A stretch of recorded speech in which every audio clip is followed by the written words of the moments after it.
Hello viewers, കേരളത്തിലെ ഏറ്റവും മനോഹരമായ ജില്ലകളിലൊന്നാണല്ലേ ഇടുക്കി. ഇടുക്കിയുടെ ഭംഗി ശരിക്കും ആസ്വദിക്കാനായിട്ടൊന്ന് തിരുവനന്തപുരം വരെ പോയിട്ട് വരേണ്ട വന്നു കേട്ടോ. 26 വർഷം ഇടുക്കി ജില്ലയിൽ നിന്നിട്ട് ട്രിവാൻഡ്രത്തെത്തിയ ആ ചൂടിൽ നിന്നൊക്കെ തിരിച്ചൊന്ന് വന്നപ്പോഴത്തേക്കിനാണ് ഇടുക്കിക്ക് ഇത്ര ഭംഗിയുണ്ടെന്ന് മനസ്സിലായത്. കേരളത്തിലെ ഏറ്റവും വലിയ ജില്ലയായ ഇടുക്കിയിൽ ഒരുപാട് കാര്യങ്ങളുണ്ടല്ലേ. സ്പൈസസിൻ്റെ സ്വന്തം നാടാണ് ഇടുക്കി. ഇടുക്കിക്ക് എനിക്ക് തോന്നിയിട്ടുള്ള ഏറ്റവും വലിയ പ്രത്യേകത എന്തുകൊണ്ടേ നട്ടാലും പിടിക്കുന്ന ഒരു ജില്ലയാണ്. അതായത് ചെടികളായിക്കോട്ടെ, കാടായിക്കോട്ടെ, മരങ്ങളായിക്കോട്ടെ, എന്താണെങ്കിലും നമ്മൾ നട്ടു വെച്ചിട്ടുണ്ടെങ്കിൽ അതിൽ നിന്നൊരു ഫലം കിട്ടുന്ന ഒരു മണ്ണ് കൂടിയാണ് ഇടുക്കിക്കാർക്കുള്ളത്. നമ്മുടെ വീടിരിക്കുന്ന കുറച്ച് ഹൈ റേഞ്ചിലാണ് കേട്ടോ, അതായത് കുറച്ച് കയറ്റിറക്കപ്പുറത്താണ്. അപ്പോൾ അവിടെ നിറച്ചും പാറകളൊക്കെ ഉണ്ട്. അപ്പം നമ്മുടെ കൊച്ചുനാളൊക്കെ മനോഹരമായ ചൈൽഡ്ഹുഡൊക്കെ ഒരുപാട് മനോഹരമാക്കിയ ഒരു ഏരിയ ആയിരുന്നു. ഇതെൻ്റെ അമ്മ വീടാണ്. ഒരുപാട് മുല്ലപ്പൂവൊക്കെ ഈ പാറകൾക്കിടയിലും ഉണ്ടാകുമായിരുന്നു കേട്ടോ. ഇതാണ് ശരിക്കുള്ള ഇടുക്കി ഗോൾഡ് കുരുമുളക്. ഈ എന്ന് വെച്ചാൽ നമ്മുടെ വീടിരിക്കുന്ന ഏരിയയിൽ ഫുള്ള് വലിയ വലിയ പാറകളും കല്ലും കൂട്ടങ്ങളുമാണ്, മണ്ണ് കുറവാണ്.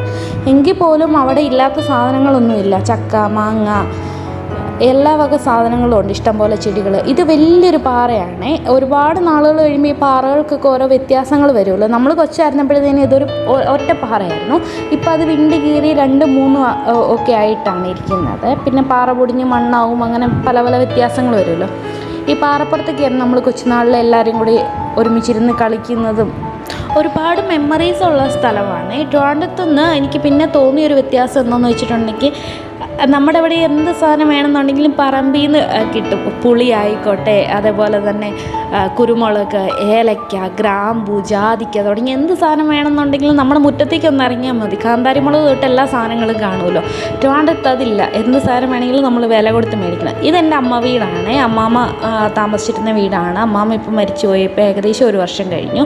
ഇതൊക്കെ അമ്മാമ്മയുടെ ഒരു സമ്പത്തായിരുന്നു കേട്ടോ, കാപ്പിത്തോട്ടം. ഇത് മേട്ടുകാപ്പിയാണ്. ഈ കാപ്പിക്കുരുവൊക്കെ തന്നെത്താൻ ഊരിയെടുക്കുമായിരുന്നു. ഇതൊന്നും നല്ല പഴുത്ത് കഴിയുമ്പോഴത്തേക്കിനും. ഇത് കുടംപുളിയാണ് മരവേ, ചെറിയ മരമാണ്. ഇതിൻ്റെ ഇലയ്ക്കും ടേസ്റ്റാണ്. കഴിച്ചിട്ടുള്ളവർക്ക് അറിയാൻ പറ്റും. അതിനും ചെറിയൊരു പുളിപ്പൊക്കെ കാണേ. ഇത് ബെറി കാറ്റഗറിയിൽ വരുന്ന മൾബറിയാണ്. ചിലർക്കെങ്കിലും അറിയാമായിരിക്കും. മൾബറി ഇത് നല്ല ചുമന്ന കളറിൽ വരും. അതിന് നല്ലൊരു ടേസ്റ്റാണ്. ഇത് നമ്മുടെ വീട്ടിൽ നിന്ന് നോക്കുമ്പോഴത്തേക്കിനും ഉള്ളൊരു ടോപ്പ് വ്യൂ ആണ്. കട്ടപ്പനയൊക്കെ ശരിക്കും ഇവിടെ നിന്നിട്ടുണ്ടെങ്കിൽ കാണാവേ. ഞാൻ പറഞ്ഞില്ലേ, നമ്മുടെ വീട് കുറച്ച് ഹൈറ്റിലായതുകൊണ്ട്.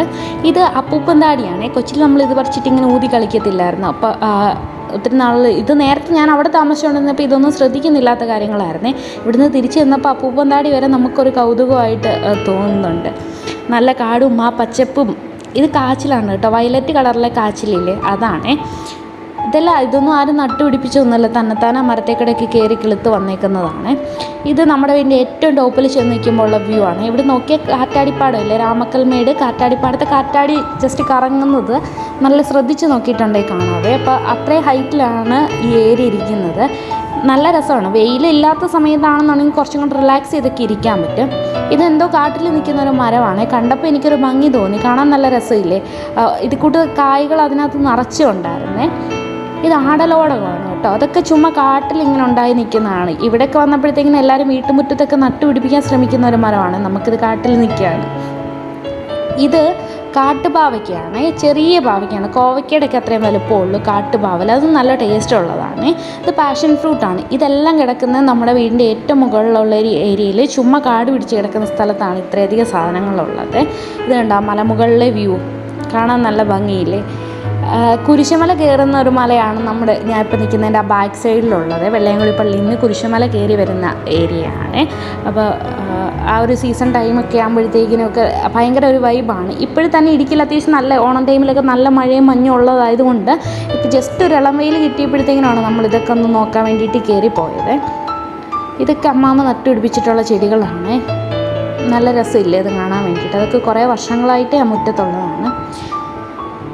ഇത് അവിടെ ഇവിടെയൊക്കെ ആയിട്ടുള്ള കുറച്ച് ഏലങ്ങളാണ്. ഏലമൊക്കെ കുറേയൊക്കെ പോയി. മഴയൊക്കെ പെയ്യുമ്പോൾ അറിയാമല്ലോ, കുറേ ഏലമൊക്കെ പോവും. അങ്ങനെ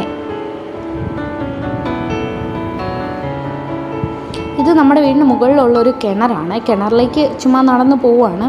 വഴിയുണ്ടോയെന്ന് ചോദിച്ചാൽ ഇവിടുത്തുകാർക്ക് അത് വഴിയാണ്. വീഡിയോയിൽ കാണുമ്പോൾ അത്ര ക്ലിയർ ആയിട്ട് ഇത് വഴിയാണ് നടന്നു പോകുന്നതെന്ന് തോന്നി.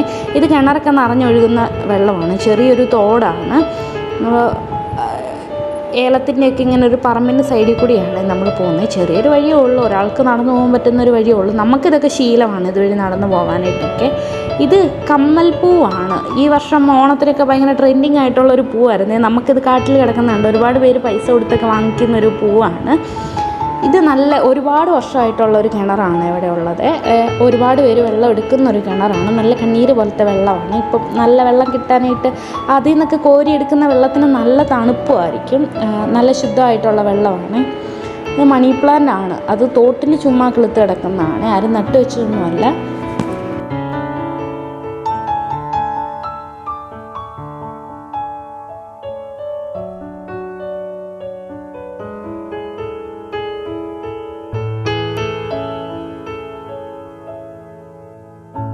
അടുത്തൊരു മഴ എപ്പോൾ പെയ്യണമെന്ന് ആലോചിച്ച് ഇങ്ങനെ നിൽക്കുവാന്ന് തോന്നുന്നു. അത്തം കറുത്താൽ ഓണം വെളുക്കുന്നല്ലേ, ഇത് രണ്ടും കറുത്തുപോയി. ഭയങ്കര മഴയായതുകൊണ്ട് ഇപ്രാവശ്യത്തെ ഓണമൊന്നും ശരിക്കും ആ വെയിലൊക്കെ വരുമ്പോഴല്ലേ നമുക്ക് ഓണത്തിൻ്റെ ഒരു വൈബ് വരുന്നത്. അതുകൊണ്ട് ഇപ്രാവശ്യത്തെ ഓണം വലിയ രസമൊന്നുമില്ലായിരുന്നു, എവിടെയും പോകാനൊന്നും പറ്റിയില്ല, മഴയും മഞ്ഞൊക്കെ ആയതുകൊണ്ട് തന്നെ. പിന്നെ നമ്മൾ ഇതുവഴിയൊക്കെ കുറച്ച് നേരം കറങ്ങി, പിന്നെ മഞ്ഞൊക്കെ ഉണ്ടായിരുന്നതുകൊണ്ട് കുറച്ച് നേരം വീഡിയോ ഒക്കെ എടുത്ത് അങ്ങനെ ഇരുന്നു.